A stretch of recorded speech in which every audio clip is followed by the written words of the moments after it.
Welcome to Season 5 of A Little Birdie Told Me with your host, Rebecca Horan. On Episode 7, I talk to Marissa Carter, founder and CEO of Cocoa Brown Tan and digital creator. Sponsored by Aptamil Follow-On Milk.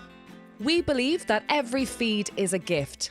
That's why we've dedicated over 50 years to breast milk research and created Aptamil Follow-On Milk. Aptamil Follow-On Milk, your life, our science. Breastfeeding is best. Follow-on milk should be used as part of a mixed diet from 6 months. Talk to a health professional. Lovely to meet you. Oh, thanks Marissa for having Carter. me. Thank you for having me. I'm so excited. Do you do a lot of this? Nope. No. So you don't do podcasts? You haven't done podcasts? I have done 2 podcasts in 5 years. Wow. On what? On business? One was with the fabulous pharmacist, Yes. Laura amazing. Dowling. She's Love her. also going to be on this season. She's amazing. She is amazing. She's so funny. She's bold, she's funny, she's authentic, she's amazing. Yeah.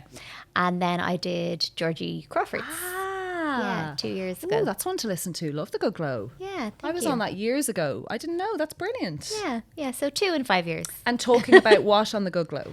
What were we talking about? Oh my goodness. Because that's a very wellness Yeah, space. it was. Yeah, I think it was just coming out of the other side of the pandemic, and we were kind of talking about slowing down and how life, changes when you have kids and your priorities change, all those things. Okay. So not too much about the business on Georgie's. Oh, that's interesting. Okay. So that's okay to do this then today. Yeah. Because this is kind of family, parenting, balance, psychology of parenting, life. Like this is going to be everything. Okay. And I cannot wait to get stuck in. I've known Marissa, I've known you from afar, but also worked with you a little bit when we were in our old studio doing like commercial video with you, and kind of saw this incredible rise, watched you on the Late Late Show, heard your story, watched you on social. It has been a pretty crazy rise to the top of that very busy beauty market in this country. Mm-hmm. It's busy, it's probably a little bit bitchy, it's hardcore, and you were in that. But kind of take me back, because I suppose as a mama too now, what was your beginning like in this country? Because it wasn't all like fancy events and millions of followers, and like it was hard enough. No, well, I suppose Instagram didn't exist. Yeah. When I launched Cocoa Brown 11 years ago, it was just, Instagram was in its infancy, but I didn't have an Instagram account.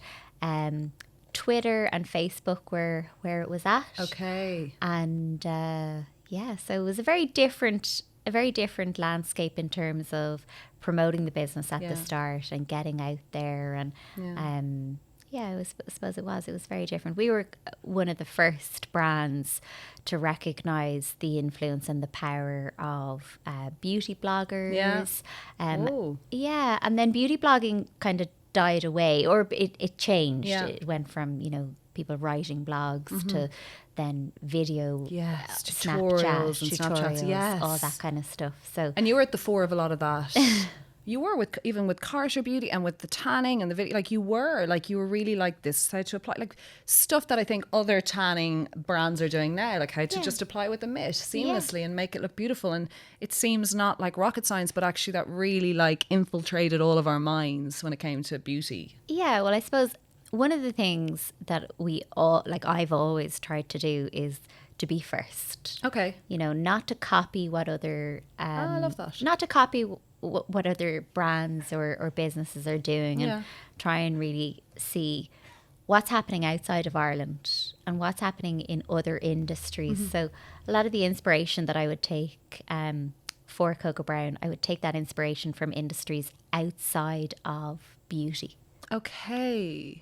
Fashion, moguls in business, maybe fashion, but I read an awful lot of books about marketing and business, and like Shoe Dog, the story. That was great. The Nike story, loved that. It was brilliant. But even like So reading Rafa Nadal's book, or reading anything about people who want to carve out their own path, make it in this industry, which is tough. Now I know you have a great team, and you always have, and you've cleverly, I think, selected the people that support and are with you, right? Yeah. Loyalty is hugely important like to me. Decent, loyal humans. Yeah. What was your childhood like, though? You know what I mean? In terms of... But like, as in, was it easy peasy? Like you've spoken, I do remember you being on the telly and speaking about like it wasn't all easy. And so do you think that has given you this resilience and tenacity, or not at all? Or is that just something that you're born with? I think hard work was always something that was, at the forefront in my childhood. I watched my parents work really hard. So I'm the eldest of 8 kids. I didn't know that. The eldest of 8, yeah. I have 5 brothers and 2 sisters. Wow. Yeah. Okay. So, I grew up in a council estate. In Dublin? In Dublin. Right. My mum was 17 when she had me. Wow. So, I grew up in the 80s, so, no one had any money. Yeah. But I watched my parents work really hard to provide for. And they did. They worked every day full time. Well, my dad worked full time. He worked as a waiter. Wow. In restaurants. So, he was 18 when my mum had me. So, Did they meet in they school? didn't have Did they meet in the area? They met in school. Yeah. But they didn't have the opportunities that, say, my brothers and I had. But they made the best of what they had, and education. They always placed, well, Mum particularly always placed a huge emphasis on education, and she made sure that we went to, a really good school. Now, it wasn't a private school; it was a public school. We went to a good one. A good one, yeah, exactly. So Dad would drive. I think we lived 11 or 12 miles from our primary school, so we'd get driven there and back every day. It was a big inconvenience, I suppose, to my parents to send us to the school that they did, but they knew that it was a really good one. So it was. Did you feel like you were also raising your siblings because of the fact your mum and dad were young, they needed to make an income, it was busy? Do you feel that you played a part? Oh, you did? Oh, for sure. Okay. Yeah, there was always a baby on my hip. Oh my God, wow. So real mama bear from a young age. Bossy boots. Really? Yeah, I can't see that. Can you not? Not really. I feel like you're just a very, I think you never know someone until you sit down and have these kind of conversations. We were talking about this earlier about women having one-on-ones, how these big group things can be tricky because you don't actually get to the essence. But you are a very considered person. I feel like you know yourself, calming. But to see you as bossy, I would have never said that. I think that's a positive word, by the way. I don't think. So do I. I don't think it's negative at all. I love a Absolutely. good bit of bossiness. We need it in life to get things done. Yeah. But I wouldn't have seen you as, so you're like baby on hip, getting homework done. So you were busy at home with the kids. Yeah, busy. I mean, it would have helped all my brothers and sisters with their homework. Cute. We'd play basketball out the back together. There was a bit of an age gap between, say, myself and then the next eldest. There's 3 years between us, and then my mum just went, she just went mental then and just said baby after baby after baby after baby. So was that hard? Seeing the fact that it was not the easiest, there wasn't a ton of money around for anyone, but there wasn't. And there was just babies around. Did you find there was never any bitterness? Like, Mom, can you chill out there with the baby making? Or were you just like, this is what, you don't question your parents' decisions? I don't really think you question it at the time. I mean, it was a lot, though. It didn't put me out in any way. Okay. But there was certainly a lot less to go around. Yes. And if I wanted anything, well, I either had to find a way of making it happen myself, or just suck it up. But you know what? There's nothing wrong with learning as a kid to just suck it up. You can't go on the school tour because we can't afford it. And does that give you trauma like everyone talks about nowadays? I have trauma from being bored. I have trauma because of this. I have trauma because I didn't get everything I want. It's funny, we talk a lot about these things. Have they affected us, or are they really good for us? I don't know. We used to talk about what was it, building. So what did our parents used to say? It's good for the soul. Oh, it'll give builds character. Whatever, yeah. You can't. And now I'm like, is that correct? But then we don't want entitled spoiled kids because that's hideous. No, I mean, as a parent, I think you try and get the balance. I try and get the balance right between, you want life to be tough enough for them that it builds resilience, but not so tough that but kind enough too. Traumatizes the life out of them. Exactly. Yeah. But you weren't there was no resentment. It was such a busy house. You were actually just in it. You were enjoying it. I presume it was a busy, joyous house too, a lot of crazy, or was it just... A lot of crazy, yeah, a lot like of crazy. a lot of people, characters, personalities. Yeah, well, I mean, even if you think about trying to keep 8 children alive. I know, I can't. I've 2, You and I'm know. like, is she dead? Is she? It's really hard. Yeah, there was always No jokes, it's hard. broken bones and accidents and just Humans. Yeah, lots of life happenings. But look, yeah, I think one thing I would say that I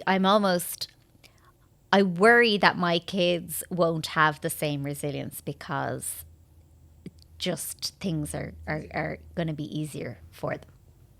Yeah, I worry about that a lot. And I don't have a huge empire or business or a ton of money or anything, but I worry about that change in that generational shift that we are concerned as mothers, I think, and as women to have softness, to have it easier. Like, I mean, you talk about your journey. I had a 2-hour commute to school every day. Oh, wow. Yeah, in horrendous conditions, weather, like, you know, Ireland in the winter, always been wet, sitting on a bus. I always remember being really wet and cold.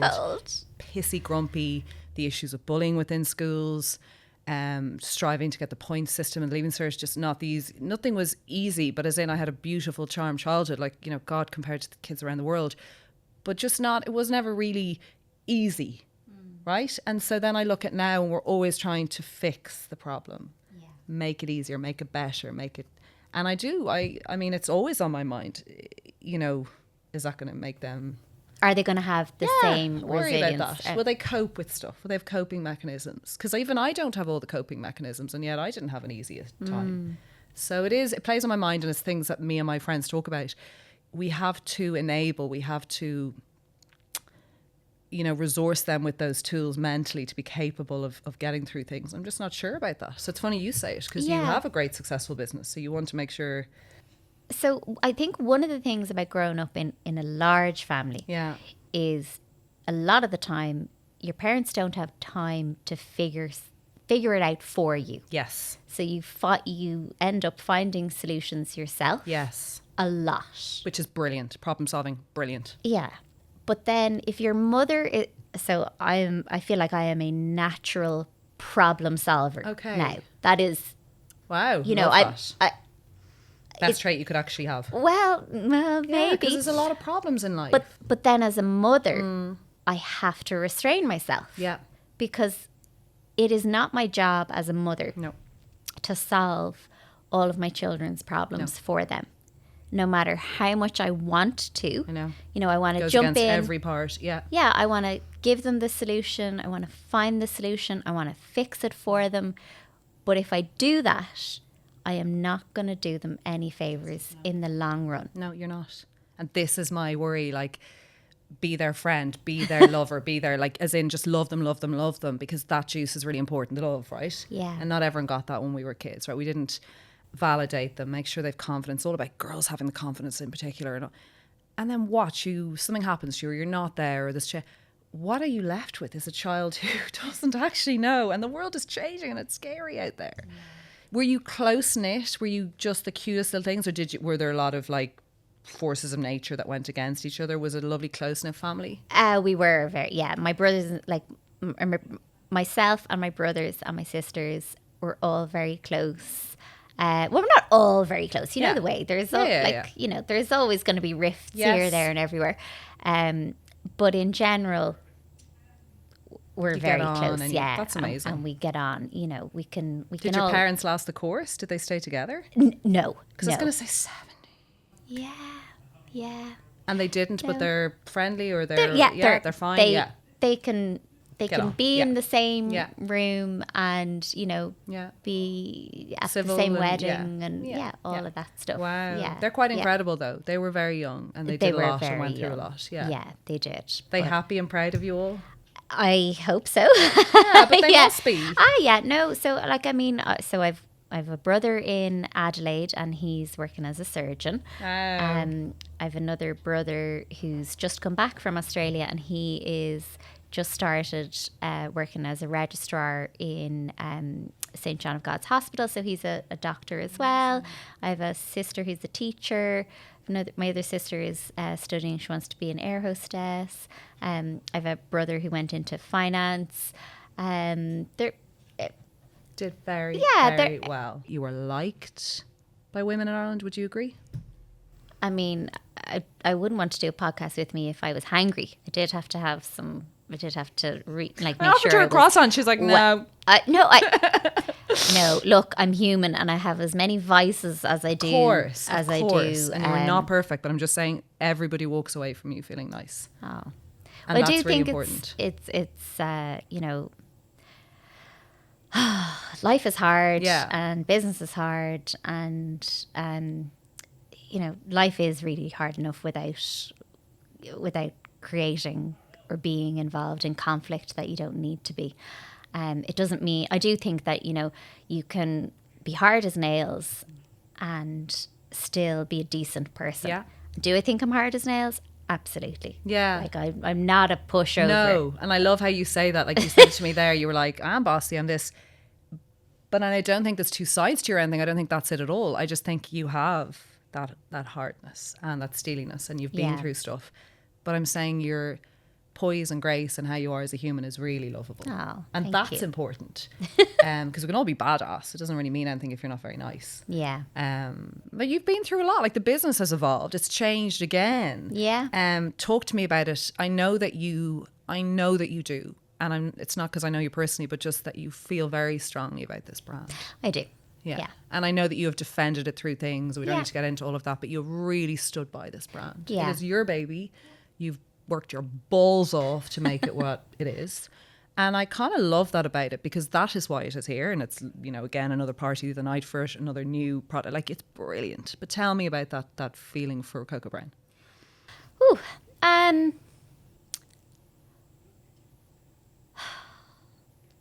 Okay, well, I just started working or just signed off on the mailing boxes for the new Cocoa Brown website that we're about to launch. So we'll have an e-com site for the first time. And when you open the box on the inside, it says confidence delivered. And for me, Cocoa Brown has always been about the feeling that it gives people. Mm-hmm. That when you put on a bit of tan, you feel more confident.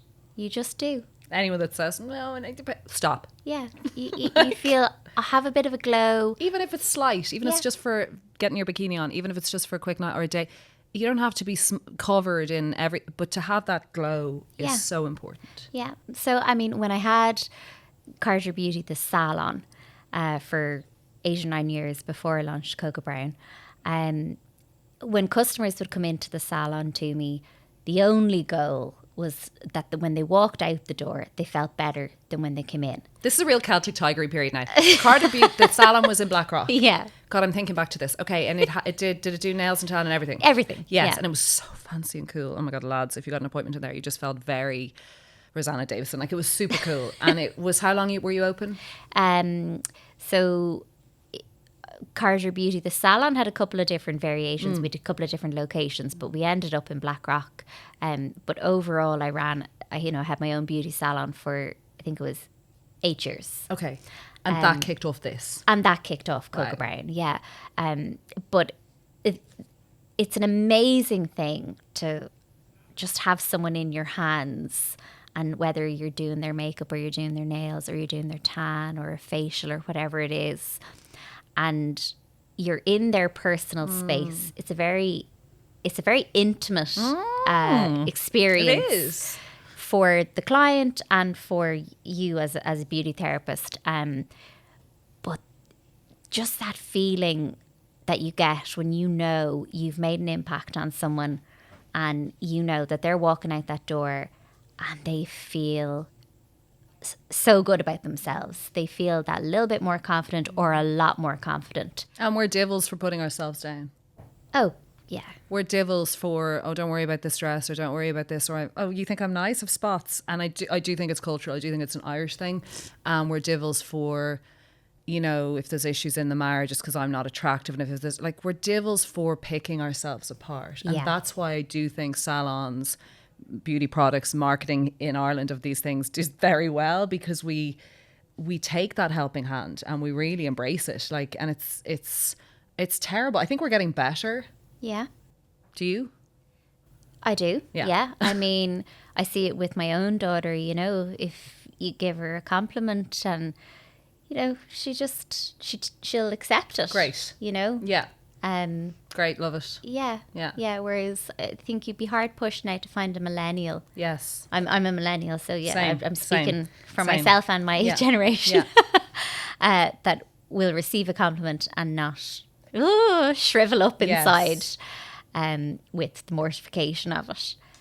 So confidence delivered, you're doing that. Yeah. It's on shelves. It looks beautiful. I can vouch for the fact now. I'm probably a little bit mucky today, a few days in, but like, you look I beautiful. love your tan. I love your thank you. product. I like how it looks and feels. I like everything about it. And you feel, like I said there, very strongly about it. I do, yeah. I mean, it's my other baby. I do. I feel very strongly about it. I'm very passionate about what I do. I'm passionate about the products. I'm passionate about delivering confidence, and I think that, you know, it's hugely rewarding to help someone feel better about themselves. And yeah, I don't know. I mean, I am very confident myself. I do think that comes from solving problems. Yeah. And overcoming any difficulties Yeah. at all. The more you do, you know, confidence, I think, is something, it's not something you're born with. I think it's something you practice And builds. and build on. Yeah, exactly. And I do hope that, that I don't make it too easy for my kids, and that they're, that I let them solve their own problems so that they can build on their confidence and their ability to. And we talk about coming Overcome. through and overcoming in difficult times. And I know you've done even an interview with our paper recently about like, hi, I'm back. The business did go through tricky very times, like difficult. loads of businesses do. Yeah, I mean, it's yeah. normal, right? Yeah, it is but normal, it did yeah. go through a pissy time. It really did. And I watched you during that time, but there was never a doubt, like some things the person disappears or, you know, it'll never come back. I knew you'd be grand. Like, Would you go away? Did you no, really think that? I did. Did you? Oh, because there was a shit time and you spoke about it on your stories. You shared, then you didn't. You went away for a while. But it went through hell, right? Yeah. And you clutched that. You were like, this is not going to happen. Yeah. How are you about all that now? Is it kind of like, it's in the past? It was tricky, right? And it went Yeah. on for a year. How long? Too long. Couple of years. Okay, couple of years. Couple I didn't know years. that. Okay. Yeah. Do you know what? I think coming out the other side of a very, very difficult time in the business, I have a newfound appreciation. And I know that this might sound trite, but I do genuinely have a newfound appreciation for when things do go right, or for the wins. You know, so say for example, when Cocoa Brown was a year old, we launched into 600 or 700 Superdrug stores in the UK. Yeah. And while I celebrated and while I knew it was fantastic, when we were delisted from Superdrug, say, was it 2.5 years ago? Now, there were a couple of different reasons. There wasn't just one reason why. You know, there was Brexit, but ultimately me stepping away or not being involved in present in the business, it did have an impact. And we just last week launched into over 600 Superdrug stores again in the UK. How does that feel? You're very chill. It's very emotional. It's hugely emotional. I mean, I bawled. I absolutely bawled like a baby last week at home. You know, at home with my husband, the two of us sitting on the couch, and, you know, we had a little cheers. But the first time I launched into Superdrug was fantastic. Going in a second time, getting back in, oh, that felt good. Much better. Yeah. It's like the fight is in your belly, Marissa Carter. And that's why when I watch your videos, it's like, she's down and out now. We've all been there. I've gone through it even again recently, and I've had even with baby stuff. That fight in your belly. You were sad. There was stuff going on. There was legally stuff. There was product stuff. And you did have to step away. And like, I just knew, I was like, there's no way this lady, are you on drugs? She will be When? I don't know. Yeah. And you did. And was it hard? Was it a bit of a Madonna thing to resurface and reinvent? Or did you find that it was socially hard? How did you find that? Yeah, socially hard, so difficult. But I think, do you know what? I feel like for You have a nice lot team, of though, people, to get out. I though. do. Yeah, yeah. I If you do. didn't have a nice team, you'd be like, ugh. Yeah, but also there was a lot of people in the very same boat as me because of the pandemic. Yes, yeah. So a lot of people had, I'm not going to say became reclusive. No. But Had stepped away. got a lot more comfortable in a much smaller social Totally. bubble. And so I feel like I had a lot of people in the same boat as me. So it felt a little bit easier. But what was really difficult was deciding, okay, I'm going to get out there. We're going to be doing events and we're going to be promoting and marketing, PR, all that good stuff. What was really difficult was for the first 6 months after I came back, what was really hard was we couldn't get the needle, the dial to move. We could not get the brand back into growth. So the brand went into decline for a couple of years. How many years? 2 years. How did you cope?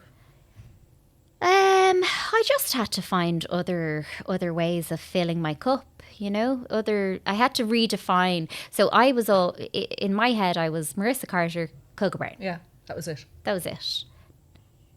I'm not saying that was it. No, I'm doing myself a disservice. No, I know, but I'm just saying that your was it. biggest thing. And yeah, but it was a huge part of how I defined myself. it's okay. Yeah, And a huge part of how I valued myself. And that's the real learning. as mama, as wife, it's actually becomes everything. Yeah.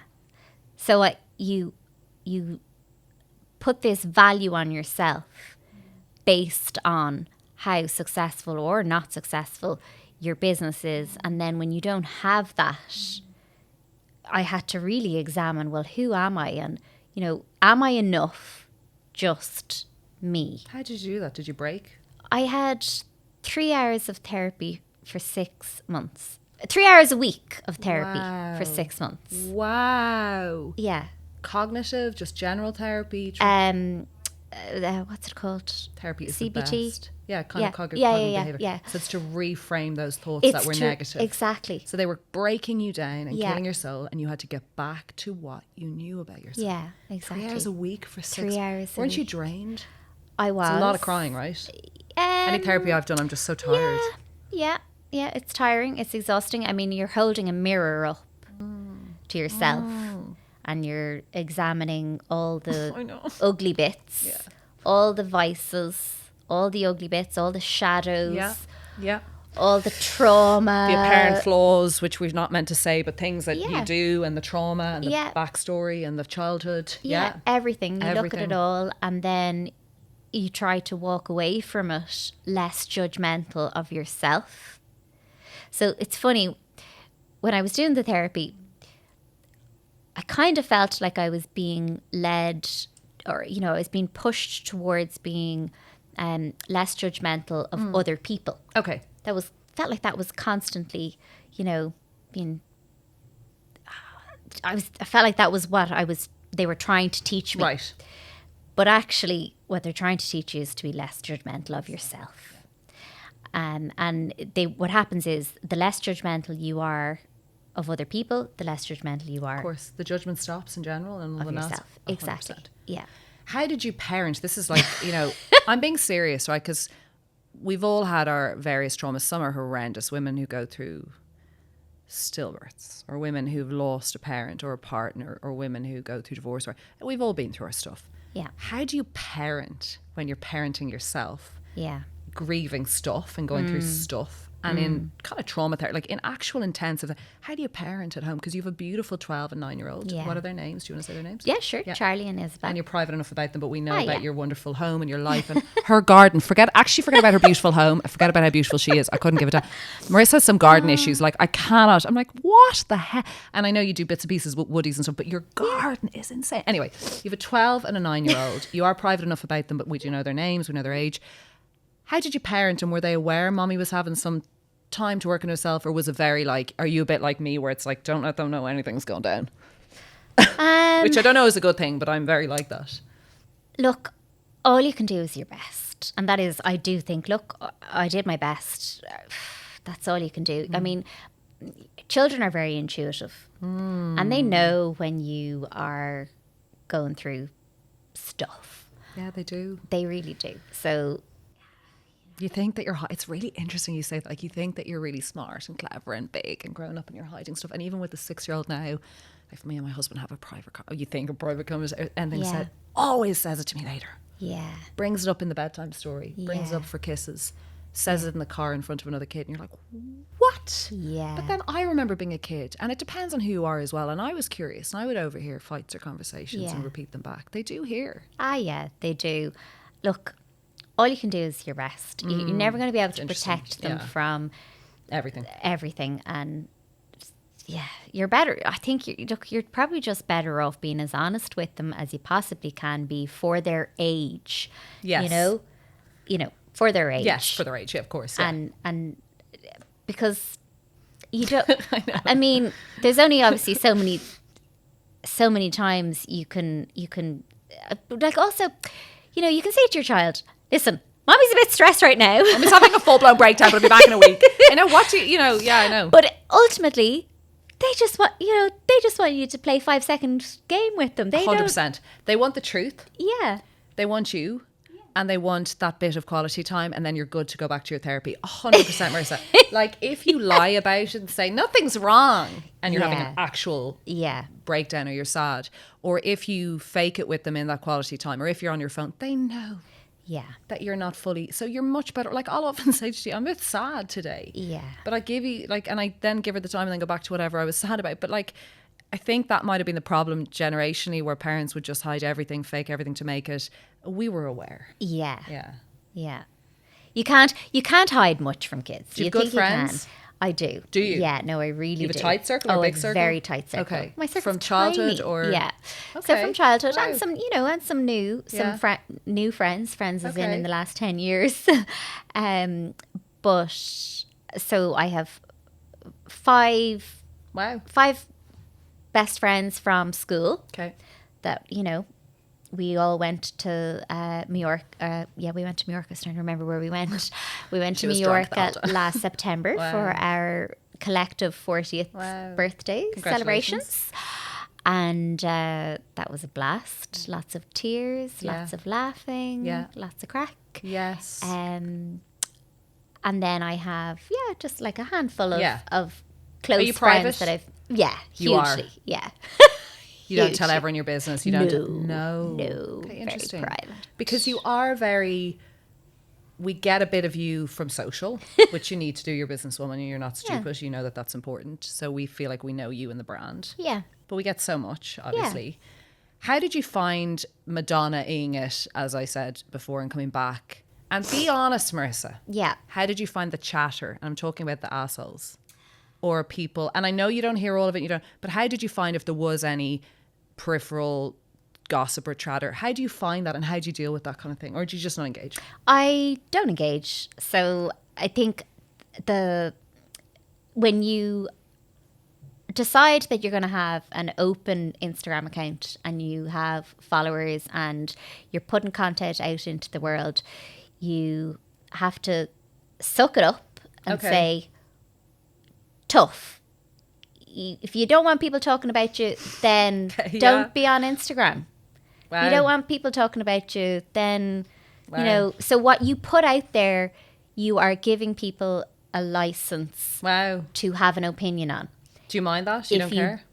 What you don't put out cannot, that's not for people to have an opinion. That's not up for grabs. It's not up for grabs. Interesting. Exactly. Love that. Wow, I love that. Yeah, but no, So if you're going to talk about the legalities of the business, or you're annoyed about something, or Coco Round is going through hell, you're going to talk about that because that's your business. Yeah. You're going to talk about the garden or this, or your kids are kind of stressing out on summer camp. That's fine. Yeah. But if you're going to talk about very private stuff on Instagram, you're going to get feedback. Oh, yeah. Very interesting. All day long. Okay, wow. And I think the only other thing you can do to protect yourself from, getting stressed or worried about, the chatter is to don't look at it. You don't look at gossip sites No. or any of that horseshit. Love it. Absolutely Never. not. And Never. you don't have any assholes in your friendship groups who are like, did you hear? No. It's happened to me a couple of times where not friends or family or anything, but where somebody that maybe I just have a back and forth with on Instagram. So somebody that would send me direct messages and we'd have a chat, like a bit of a chat. Yeah, yeah. So not somebody I've met in real life, Okay. but like I have had a couple of times where they might send me something that I don't necessarily want to see. Okay. And I just have to say to myself, look, they're probably coming from a good place. Yeah. They probably are. They weird. probably, you know, might not realize that might be upsetting or hurtful or whatever for me to see. And, you know, you just... And there's million sides to all of these stories. Millions, myriad sides. And sharing stuff like that is not helpful and not good for the mental health. And No. I did go up to you at an event recently and I thought about it a lot after, and I just said, where have you been? It's so great to see you back. And how are you? And the business, and you've gone through hell. And I do remember thinking, was that a bit like, I'm treating her like she's J-Lo. Was it a lot to go through all of my perspectives of her at her in a corner for 10 minutes at an event? It was a bit weird. But I think it was out of like, you're a mate, you're here, look how great you look. And I think you're a bit like, thanks. No, But I wanted to say, you're awesome. Wow, I look at you, I look to you. But I must be annoying when I suppose everyone has an opinion. You seem really. kind of like, about No, it. That's not good. Yeah, not That's really. good. Not really. No, like I mean, I just kind of live in a little bit of a bubble, really, with good work colleagues, good friends, you know, just kind of do my own thing. I don't attend a lot of industry events. Yeah. I used to. Yeah. I think maybe when I was first getting the business off the ground, for the first couple of years, you have to really network your arse off. Yeah. I'm lucky. I don't really feel like I have to do that to get the name out there for the brand. And for me now, it's kind of more, the important part is meeting as many customers as possible. Yeah. So and getting those bums on seats. Exactly. Yeah, exactly. Be honest, how do you parent and do you get help? Or are you one of these, like, I do find, like, the summer month comes and you're so relieved the school routine's over. You are. Like, there's a calmness. I'm actually just thinking there, while I'm speaking to you, did I pack a lunchbox for camp this morning? I did. I actually just had a panic attack because I know my husband wouldn't remember, and he's great. I'm not doing the criticism thing, but I was like, does she have lunch? The juggle, like, summer comes, you're all relieved, you're downing tools a little bit, but it then amps up and you're like, holy shit, because you do have to fill the days, whether you do camp, so you're staying at home, or you're a mother who works within the home or in an office, like I'm full-time in here. You do have anxiety. Are they happy? Are they getting the full-on attention? Are they missing their friends? Are they like that awful? Are you making friends at camp? It's awful and it's so loaded. And it's okay. Like I had to say to G the other day, it's okay if you didn't make any friends at camp. I don't make friends every day in work. Do you get help? Can you admit that? Do you have help? I would tell you honestly, I don't have a childminder. Wow. No, I did before COVID. Okay. When the kids were little. Yeah. I had a childminder full time, and then when COVID hit, it just didn't make, like, we didn't need it. And then the kids were kind of just that little bit older. And I was able to work from home, so I was able to pick the kids up. So you're home full time and doing all of that? So I'm in the office 3 days a week, 3 or 4 days, depends. But I work from home at least 1 day a week. Okay. During the summer, it's probably 2. Yeah. And then kids are doing camps. Okay. And they are having the time of their lives Busy, at camps. yeah. They're busy. Yeah. I do think the working from home thing, when your kids are older, it just makes it so much easier. It really Working is. at The home with a 2 and a flexibility. 6-year-old is not easy. Yeah, we see that's It's too intense. Yeah. It's too intense. It And you would be can't, 2-year-old impossible. needs a nappy train. It is impossible. And Yeah. like I've only 2 children. You grew up in a house of 8. Let's not be dramatic, but it is impossible. Yeah. Because she wants to be with, and then the other one. So they're too young for that. You have to literally be outside the home to do your work. Yeah. I can't get stuff done at home. But there will come a time. There will. Like you have now that balance of 9 to 12. They can kind of entertain themselves. They can watch something even. They can go in the garden. Yeah. Like I would worry about cars even if she goes out. Like is she? No, definitely not. How do you parent? What do you think of yourself? Are you a mothering, nurturing, softie? Are you a militant disciplinarian? Like, what kind of a person are you as a mom? I don't know. I'm very routine. Yes, same. Focused. Yeah. And my kids love routine as a result. Yeah. We're very chill house, really. Okay. You know, I grew up in a house where there was just constant noise and shouting. Not like aggressive shouting or anything. Shit going down. But there was just always Chaos. noise and chaos. So our house, I'm very sensitive to noise. So am I. It gets you upset. Yeah, same. I think it also is from childhood, 100%. I'm very sensitive to a lot of things. I'm a hypersensitive person though, to noise, to stuff, to people talking about me. So you like a calm. That's why your garden is so zen. Yeah. Your space is zen. Yeah. Yeah, it is. We're as a family, we love being outdoors. Yeah. You know, even before we did any work on the garden, we would always be out for walks and things like that. So fresh air, being outdoors, not too much noise. Wholesome stuff. Not too much, There's a little bit of a Martha Stewart in like 50 years for Marissa or whatever. I don't want to offend Martha Stewart. Marissa's like gas, right? So glam queen, all the influences at every event. She like we were all slagging earlier, she knows all about TikTok. For a millennial, like I'm a shocker. I delete mine because I get anxious. I get overwhelmed. But like you are super in the know, cool, very relevant brand, right? It's not some crappy dated brand. But then you go on her Instagram and it's like, you're such a domestic goddess. I am not. So I'm wondering, is there going to be a new iteration? Like, will there be a new side of you that's like the cookbook gal or the presenting of cooking shows or interiors? I can't like cook. You're a fucking DIY. I see Marissa and she's the boobs and the glam and she's gorgeous. And then Marissa's like building something in her loo with these pants on that have stains all down the jackeen and wellies, and she's doing a funny TikTok. Like, you're brilliant at reels and TikTok. Like, you're so you actually, this is something that she's hiding on the pod. She's so fucking funny. Marissa, you are so funny. Thank you. You are very good at being profesh and bringing your A game. You are so fucking funny. Like, you have to watch her reels and the shit that she, like, the content you put out is so good. But you are a DIY queen. Oh, I love a bit of DIY. I love it. You're like, what the fuck is she doing now? Like, and your interiors, doing up the house. Like, there is going to be another branch. I mean, there definitely is. Of what you do in that space, but I am love it. never happier. Is that because your house was so big and you're in a council house and it was probably not everything you want and you've just decided to create the dream home? And like, is that what that is?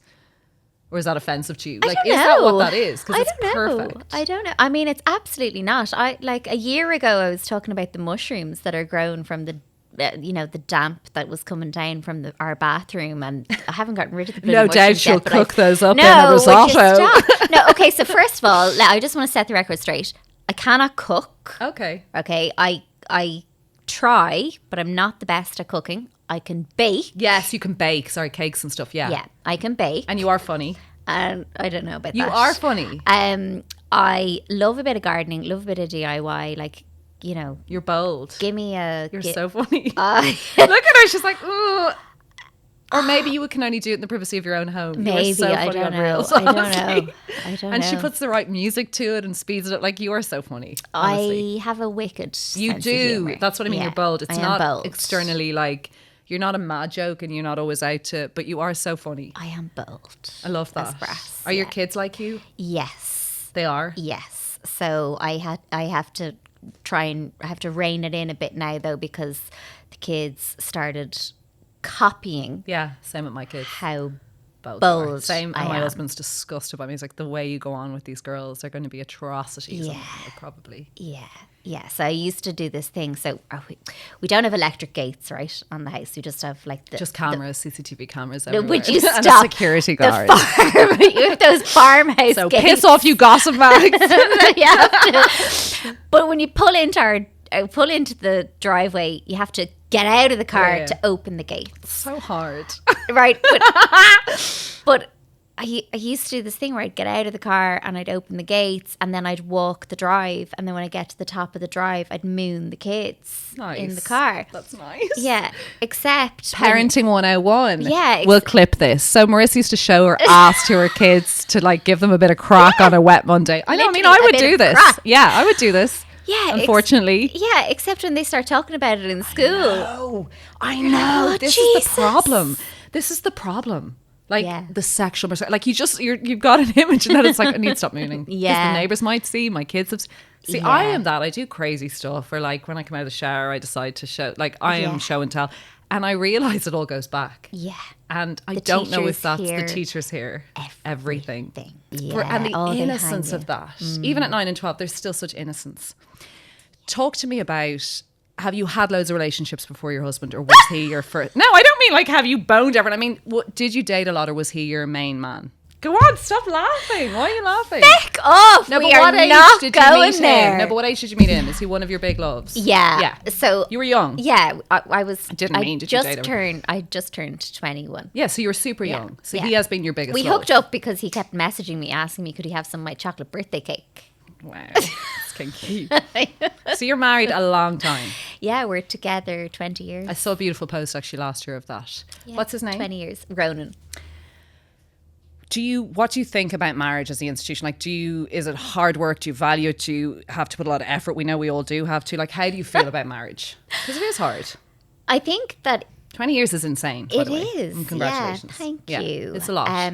We're best friends. Are you? Yeah. Like you've good bands? Yeah, we Okay. are. We're best friends. We really are. And we have the same values. Okay. You know, like, and we like. So here's the top tip. Seriously. I love how you laughed because you thought I was asking you like your sex. Like I was asking like, did you meet him when you were? Like, you're so bold. So my top tip for marriage is please marry someone that likes reading Oh, okay.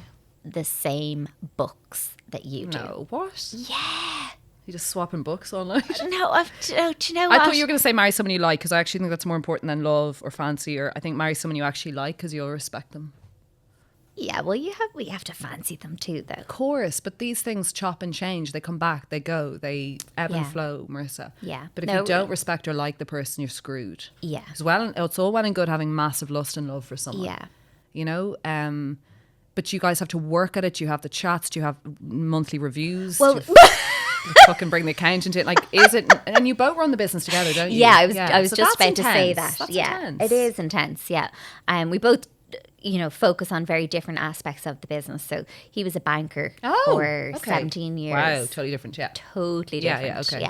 Yeah. So I bring the creative, and he brings the sense. Okay, so he's very calm. Not always. Yeah. Not always. Okay. No. Okay. He'd probably listen to this now and go, "What? I'm really calm." Okay. But we both enjoy similar lifestyles as well, and that's important. So we both like being outdoors. Okay. And I just can't imagine how hard it must be for someone who, I don't know, I just can't imagine what it would be like to be with somebody who didn't love being outdoors as much as I do, because there would be so much conflict between I don't really want to go out and do that. Well, okay, you stay there, and then there's that tension. Or someone who doesn't like to keep fit and say you're an absolute fitness freak and the person's slobbing out every single night. That's hard. No commonalities. Like you're talking about books. Yeah. When things aren't all exciting or there's boredom or there's stuff, like you have a shared interest, you can talk about that. But do you check in with each other, or do you not have to cover those grey areas? Do you actually just feel like you get through things and you just work it out? Or are you talkers? Are you big communicators? This is hard. I think marriage is challenging. Yeah, of course, for everybody. But do you talk all your stuff out or not? Because some people just get through it without going there. No, I think we're probably talkers. Okay, yeah, I'm a big talker. Probably talkers. Do you do date nights? Yes. You do? Yes. What do you do? We swap books. No, I'm joking. We have our own private book club. That's code word for something else, bitches. Like what? I'm joking. Can you imagine? Ronan. No. Got a book. Do you know what? We both love food. Okay. So good foodie places. Yeah. Oh, love going. You love your holidays. Love a little holiday. Not for too long though. I've realised that a week is the perfect holiday amount of time for me, because after a week I start thinking about work again. Okay. And I get itchy. That's okay. It's in you. But do love a good date night. Now it has been a while, but we love having people over. You know, at the weekend we'll have family Love or friends that. over Yeah. and get the pizza oven on. And Love it. yeah, He's your person. he is my person. Yeah, You're both very lucky to have Yeah. each other. Aw, You're good thank you. souls, good family, you know, great things ahead. Marissa Carter, Aw, is such an honor to have you on the you. podcast.